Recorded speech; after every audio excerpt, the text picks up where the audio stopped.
Hello guys, I hope you are well. Recently I was doing some work in my model room, just tidying a few bits and pieces up and making a few repairs to some models that got damaged in my recent house move. And I came across this.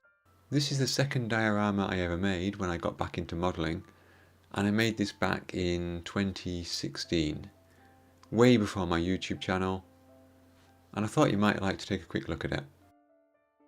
Now I will do a separate video on the first diorama I made because that was truly awful, but I felt like I learned quite a lot from that and I put that into this diorama here. Of course it's far from perfect, but I'm still quite happy with the result. So this diorama is set around the time of Operation Market Garden, September 1944. Let me tell you the kits that went into it first. So the tank there is the Dragon 1 Tiger 1. I forget exactly which model it is, but I believe it's this one here. This was probably only the second tank kit that I built, and I remember having quite a lot of fun following the Dragon instructions, working out which of the spare parts were needed, which ones weren't, following all the different options in there and so on. And I think in reality I sort of built it as a hybrid of the three different versions that the instructions let me build. This was way before I had an airbrush, so this was spray painted with Tamiya spray paints, with the masking done using blue tack. I remember at the time aiming for quite a sort of a dark red, having the brown there as the dominant colour, and being quite pleased with the result. The crew member for the tank is from this Tamiya kit, which I still have around actually. I still haven't found a use for some of those figures. You might recognise the guy on the front left there as the guy I used in my recent T-34 captured vehicle.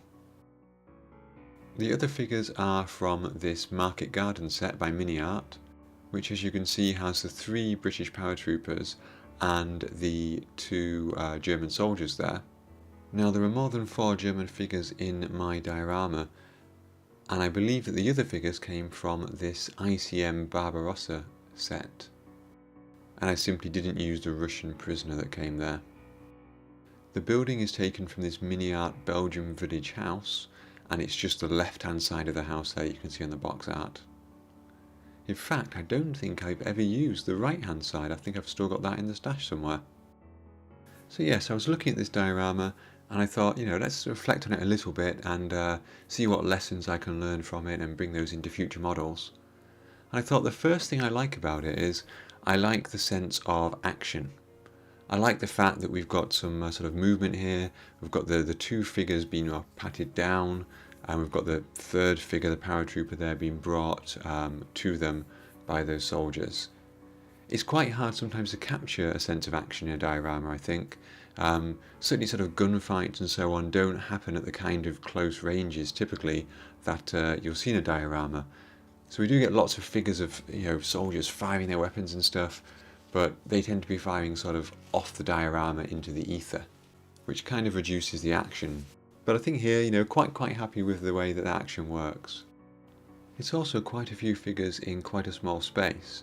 But I think that was quite deliberate because one of the lessons I learned from my first diorama is don't have really big wide open spaces in your dioramas because they look kind of rubbish. And you'll see that when I show you that in a separate video. The other thing I like about this is if we go around the side, there's not just action happening at the front. We've got this figure here. I think he came from a British Tank Riders set and he didn't even have a paratrooper's uniform on, but I just painted it that way. But I like the fact that I've got this sort of like side story here that the other soldiers have been captured, this guy somehow has evaded capture, but he's been wounded and he's now sort of hiding here, really close to the enemy, but as yet undiscovered. And of course, as we rotate around, literally just the other side of that wall, we have this German commander figure who's standing in the building, looking out, overseeing the scene. And I feel in a way that this is almost like a completely different diorama here. We've got sort of the tank coming towards us through the ruined building there. It's just another shot of the same thing, which I really like. Looking back, I'm really pleased with the way that I did that floor there. The Mini Art buildings help you because they have this really strange, really high windows far off the ground. and that gave me enough space there to build that floor and then have it collapsed and damaged with just the rafters there. All of those cross beams there are cut from foam and painted to look like wood, and the floorboards are just ice lolly popsicle sticks. Moving on, and I do like the sort of the weight that the tiger adds to this scene and the fact that it's not quite hanging off the edge but almost is. I'm quite pleased at the fact that even though this was just my second attempt, I did attempt at least to do some kind of weathering there. The tiger's clearly nowhere near dirty enough, but I did do a little bit of pigment weathering there on the lower wheels. And then back round to the front again. If I recall, I made the pavement and the road from sculptor mould and then carved in the stones. Certainly tapping it now it seems quite hard. It's definitely not made from XPS foam. I'm quite pleased here even now with the amount of weathering that I've got on the road, the different shades, the dark pigments I've got is the mortar lines in between, and of course the rubble there I'm quite happy with as well. That tree that I've made there, I think that was made with a wire armature covered in sculpt mould if I remember correctly, with flocking you can see there as the leaves. I think I would use something different for the leaves these days, but I think it served its purpose okay. What would I change? Well, quite a few things. I'm not really happy with the tree still. I think some kind of dry brushing, more detail on the tree would have worked quite well.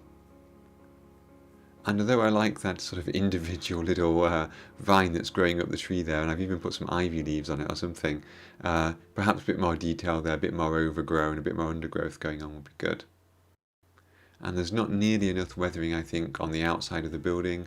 Plenty of sort of streaks and dirt and grime coming down there would have made that a bit better. Moving around to the inside, I made all of this rubble using plaster. The way I did it is I took a sheet of aluminium foil, kitchen foil, spread out some plaster on it, mixed some plaster up and spread it out on it quite thin, waited for it to dry, and then just cracked it. And that became my rubble. Some of it, like the green and the yellow bits, I painted afterwards. The red brickwork, I think I dyed with paint before I spread it out as I mixed it. And clearly there wasn't enough in there because I've got quite a pinkish brickwork there. It could be quite a lot darker red, I think, couldn't it? And it doesn't quite go with the dark red brickwork on the building itself. But nevertheless, not too bad, but definitely room for improvement. And certainly that yellow ground floor, but also the green top floor, far too clean. This entire building has collapsed and somehow that yellow paintwork is perfectly clean. So yes, I could have done a bit more on that. And really the same comment for most things. I did some attempt there, as you can see, with pigments on the tracks. But I think the tank itself, the upper hull, could be a lot dirtier. There is some dirt there, but it could be quite a lot dirtier there, some splatter effects, etc, etc. I used no oil paints during the entire process here. I hadn't discovered oil paints or modelling at this stage. And again, very similar comment for the figures. They are all far too clean. It would have been really good to have some oil paints or something similar on those guys there to dirty them up. And of course, those tow cables there on the Tiger are hovering in midair. I could not and cannot get those things stuck down. I just tried just now before I made this video with some super glue. I put some paint pots on to weigh it down. I left it for an hour. I came back and they just sprung back up. I tried so many times to get those down. So they're now just going to be part of the diorama, those floating cables. Finally, the last thing I do like about this is the composition. As I said, I like the fact it can be viewed from different angles to get different stories. But I do like the fact we've got the house on a slight angle, we've got the tiger on a slight angle, and that creates that space there where those soldiers are being searched. So I'm quite pleased with the composition there. I think that was the biggest lesson I learned from my first diorama, which, as I said, was awful. There's a few technical things I could fix as well. So the mini art buildings they're vacuum formed and they come in two halves. It's very hard to cut them away from the vacuum forming and get a nice edge on them and join the halves together. I have made an attempt at it and to cover the edge with some filler, but if you look closely you can see that the filler is quite visible. It's not a smooth edge, so I could do some more work on that as well. I mean, I say all this, but I'm not going to go back and do anything to this. I don't think. I'm happy with it as it is, as you know, sort of a part of my progress of my skills. So I'm not going to go back and change anything. But I'll certainly keep those things in mind for the future. And you know, the abiding memory I have of making this diorama is that I had a lot of fun doing it. I seem to really remember being quite happy with getting the floor working, the floorboards, and just really enjoying the process. So I guess in that regard, it was definitely a success. Anyway guys, that was just a quick look back at the second diorama I made.